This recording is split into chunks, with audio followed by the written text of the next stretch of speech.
Down Girl and Sit Save the Day by Lucy Nolan. Down Girl and her neighbor, Sit, are two very busy dogs. They work together to keep the world safe from thieving squirrels and birds. Down Girl's master, Ruff, can be forgetful at times, but Down Girl loves him with all her heart. She would do anything to be helpful. In the following story, Down Girl and Sit work together to find their lost masters and lead them safely home. It's not easy being a dog. There are too many things to remember. For instance, we have to remember that new shoes are not playthings. Bumblebees are not playthings either. If we didn't have such large brains, we might become as forgetful as our masters. The other day, Ruff forgot to eat breakfast. I couldn't believe it.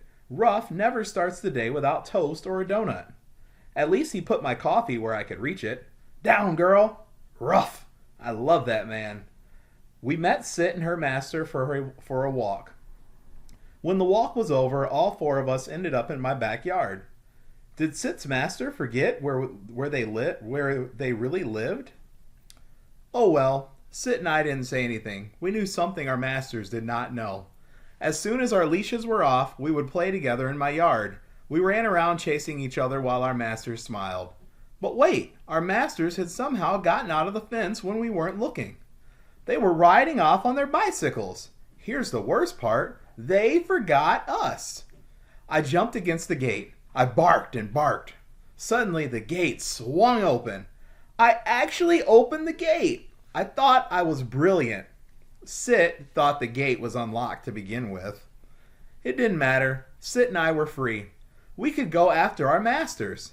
I turned to Sit. Should we walk or take the car? Ha! I'm just too funny. We saw which way our masters went. We ran in that direction. We put our noses to the ground and followed their trail. After 3 blocks, we began to lose the scent. It's time to quit following our noses and start following our brains, I said. Where could our masters possibly be? Perhaps they stopped to roll in that leaf pile, Sit said. That was an excellent suggestion. Sit and I trotted over to it. Our masters weren't anywhere in sight. That didn't mean they weren't hiding down deep in that pile. Sit and I sniffed it. We didn't smell rough. We could tell that a poodle, a collie, and 2 cocker spaniels had been there.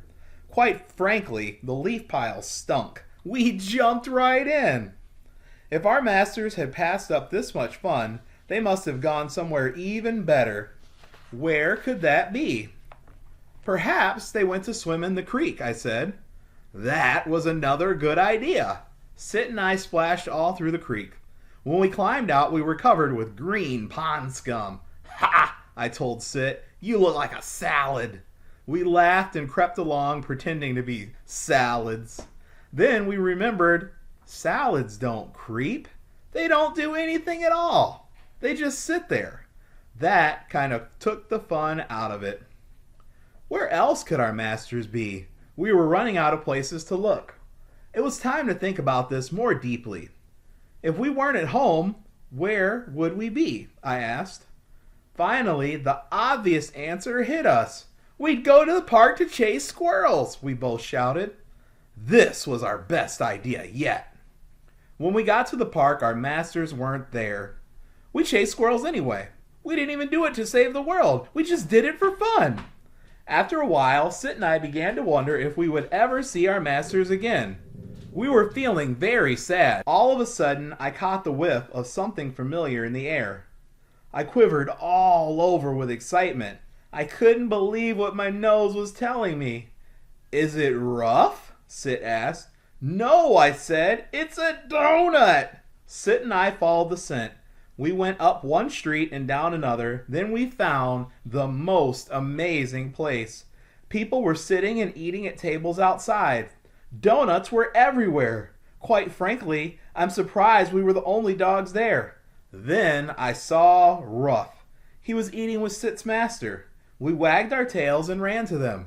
Down, girl! Sit! Our masters did not seem happy to see us. We tried to leave, but they didn't want us to.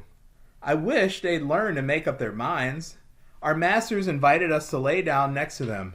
In fact, they insisted on it. I was being good. I really was. Then I saw a man at the table next to us. He had a bag of donuts. I did the only thing I could do. I inched my way over to him and begged. I did this in a very cool way, of course. When you beg in a cool way, it's not called begging, it's called staring. The man pulled out a newspaper. He pushed the bag of donuts to the edge of the table. Why, thank you. What a generous man. Down, girl. I looked up. Ruff was heading towards me. What? Was it time to go already? Okay, I could finish my donuts on the way. I ran between the tables. Ruff ran after me. The man did too. It was so much fun. I did it again. So did Ruff. Everywhere I ran, Ruff was right behind me. Why, he was following me. Why was he following me everywhere? That's when I figured it out. He must have forgotten how to get home by himself. Thank goodness Sit and I knew the way. We ran through the neighborhood. Our masters stuck close behind us on their bicycles. They were shouting the whole way. Were they afraid we would leave them behind? It was hard to run with the donuts. I knew Ruff was depending on me to get him home. I kept going. I didn't even stop to chase squirrels in the park. Okay, maybe I chased one or two. When we got home, I ran through the open gate. I sat in the backyard to wait. Ruff finally rolled up, huffing and puffing. Perhaps he should cut down on the donuts. Sit and I ate the whole bag ourselves. Then I ran to greet Ruff. He leaned against the house, panting. I kissed him. Down, girl! That's what I love about Ruff. He is very forgetful, but in the end, he always remembers what's important. He remembers me. He remembers that I am his best friend in the world. And even though he gets out of the fence from time to time, he always remembers to come home.